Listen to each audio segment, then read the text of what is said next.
High, কেমন আছো সবাই? আশা করছি অনেক ভালো আছো। তো আজকে আমি তোমাদের সঙ্গে শেয়ার করব একটা দারুণ হেয়ার অয়েল। এই হেয়ার অয়েলটা আমি বাড়িতেই বানাই। নারকেল তেলের সঙ্গে 8টি উপকরণ দিয়ে আমি বাড়িতে এটা বানাই। তো এই হেয়ার অয়েলটা মেখে আমার অনেক অনেক অনেক উপকার হয়েছে, আর আমার চুল দ্বিগুণ দ্বিগুণ দ্বিগুণ বেড়েছে। তাই ভাবলাম তোমাদের সঙ্গেও শেয়ার করি, যাতে তোমাদের একটু হলেও কাজে লাগে। সেকেন্ড বার বেবি হওয়ার পরে প্রচণ্ড চুল উঠছিল, তোমরা দেখতে পাচ্ছ। আমি রাগ করে তাই জন্য চুল কেটে ফেলেছিলাম। তারপরে এই তেলটা ব্যবহার করার পরে আমার চুলটা দেখতে পাচ্ছ কতটা লম্বা হয়েছে আর কালো হয়েছে। আগাও ফেটে গেছিলো, সেই আগাগুলোও ঠিক হয়ে গেছে। তো যারা ভাবছো চুল উঠে যাচ্ছে বলে চুল কেটে দেব, তো একদমই এটা না করে তোমরা এই তেলটা ব্যবহার করে দেখতে পারো। তারপর গুগলে ঘাটাঘাটি করার পরে জানতে পারলাম এই উপকরণগুলো চুলের জন্য খুবই ভালো। এখন আমরা উপকরণগুলো দেখে নেব। এখানে নিয়েছি 10টা মতো জবা ফুল, আর নিয়েছি আমলকি দুটো আমলকিকে টুকরো টুকরো করে কেটে নিয়েছি। আর এখানে নিয়েছি অ্যালোভেরা, এটা সবার বাড়িতেই থাকে। আর নিয়েছি মেন ইনগ্রিডিয়েন্ট হলো পেঁয়াজকে কুচি করে নিয়েছি। আর নিয়েছি মেথি, গোটা মেথি। আর নিয়েছি আমি কালো জিরে। আর এখানে নিয়েছি আমি কারি পাতা। আর নিয়েছি নিম পাতা।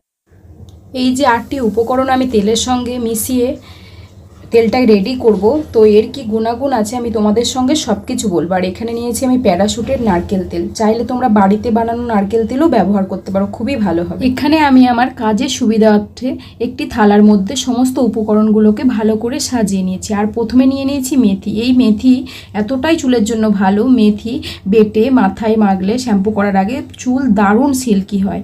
আর এখানে নিয়েছি কালো জিরে। এই কালো জিরে চুলের রুক্ষ ভাবকে দূর করে আর ড্রাই হেয়ারকে দারুণভাবে ময়শ্চারাইজার করে। আর জবা ফুলের সম্পর্কে কি বলবো, এই জবা ফুলের মধ্যে রয়েছে ভরে ভরে অ্যান্টিঅক্সিডেন্ট। চুল ও ত্বকের জন্য দারুণ উপকারী এই জবা ফুল। আর হচ্ছে এই কারি পাতা, চুলের মধ্যে খুশকি থাকলে অনেক সময় বেশিরভাগ চুল ওঠে, তো এই খুশকি দূর করার জন্য তোমরা কারি পাতা ব্যবহার করবে, দারুণ ফল। আমলকি চুলের লালচে ভাব দূর করে এবং চুলকে কালো করে। অ্যালোভেরার মধ্যে রয়েছে ভিটামিন সি, তো এটা চুলের এবং ত্বকের জন্য দারুণ। এমনি এই অ্যালোভেরার জেল তোমরা ছেঁচে নিয়ে যদি শ্যাম্পু করার আগে ইউজ করে নিয়ে শ্যাম্পু করে নাও, দেখবে তোমার চুল দারুণ সিল্কি হয়ে গেছে। আর নিয়েছি নিম পাতা। তো অনেক সময় মাথার মধ্যে অনেক ফুসকুড়ি হয়, তেলের সঙ্গে নিম পাতা ফুটিয়ে মাখলে মাথার মধ্যে ওই ফুসকুড়িগুলো দূর হবে এবং মাথার ফুসকুড়ি হলে যে ব্যথাগুলো হয় সেই ব্যথাগুলোও অনেক কমে যাবে।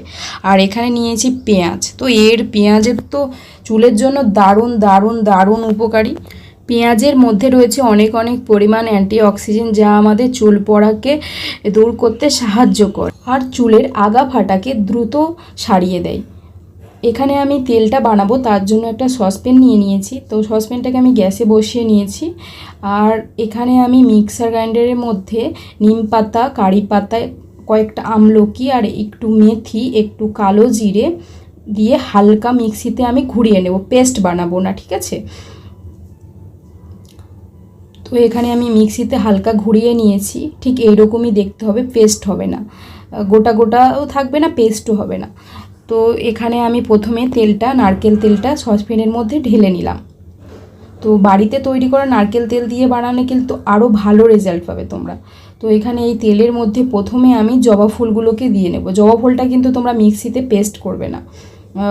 আর এখানে কয়েকটা গোটা পেঁয়াজও রেখেছিলাম, আর কয়েকটা আমলকি আর অ্যালোভেরা কিন্তু আমি পেস্ট করিনি। দিয়ে এর মধ্যে আমি হাফ কালো জিরে মেথি নিয়েছিলাম আর হাফটা রেখে দিয়েছি তেলে ফোটানোর জন্য। এবার আমি যেগুলো মিক্সিতে ঘুরিয়ে নিয়েছিলাম সেগুলো দিয়ে দিচ্ছি। কিছু কিছু আমরা গোটা রাখবো আর কিছু কিছু আমরা মিক্সিতে ঘুরিয়ে নেব। তো এদিকে আমি একদম গ্যাসের ফ্লেমটাকে একদমই আস্তে থাকবে, জোরে করা যাবে না। জোরে করলে কিন্তু আমার এই ইনগ্রিডিয়েন্টসগুলো পুড়ে যাবে আর তেলটার মধ্যে কোনো গুণাগুণ থাকবে না। একদম যতক্ষণ আমরা তেলটা তৈরি করব ততক্ষণ গ্যাসটাকে একদম আস্তে রেখে দিতে হবে। তো এখানে দেখতে পাচ্ছ হালকা হালকা ফুটেছে। আর আমি এখন 10 মিনিট ধরে আমি তেলটা ফুটিয়েছি ওই সমস্ত উপকরণের সঙ্গে। তো 10 মিনিট ধরে ফোটালে এর যে গুণাগুণগুলো আছে সব তেলের মধ্যে চলে আসবে। তো এখানে আমি ফুটিয়ে নেওয়ার পরে বন্ধ করে দিয়েছি 10 মিনিট পর। আর এখন আমি ঠান্ডা হওয়া পর্যন্ত ওয়েট করব। ঠান্ডা হয়ে গেলে আমি আমার একটা পাত্রের মধ্যে ঢেলে নেব, নিয়ে আমি যেই কৌটোর মধ্যে রাখবো সেই কৌটোর মধ্যে একটা একটা করে ঢেলে নেব। তো এখানে আমি তেলটা ছেঁকনির মধ্যে ঢেলে নিয়েছি, নিয়ে ভালো করে তেলটাকে ছেঁকে নেব। সত্যি এই তেলের মধ্যে এত গুণাগুণ আছে। আমার যখন ছেলে হয়েছিল তারপরে আমার প্রচণ্ড চুল উঠছিল, তারপরে আমি এই তেলটা ব্যবহার করে আমার এত ফল পেয়েছি, এত সামনে কচি কচি চুল ভর্তি হয়ে গেছে, সামনের স্মৃতি একদম খালি হয়ে গেছিলো, তো সেগুলোতে পুরো চুল ভর্তি হয়ে গেছে এবং চুল লম্বাও হয়েছে। খুশকি থেকে আমি অনেকটা মুক্তি পেয়েছি।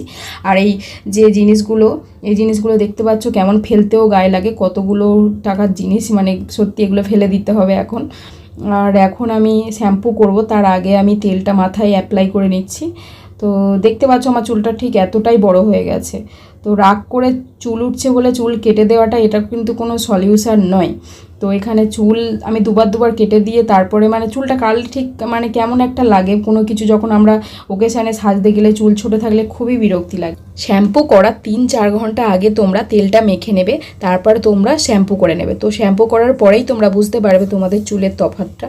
তো এই তেলটা একবার হলেও বাড়িতে বানিয়ে দেখো সবাই, তো কেমন হয়েছে জানাতে ভুলো।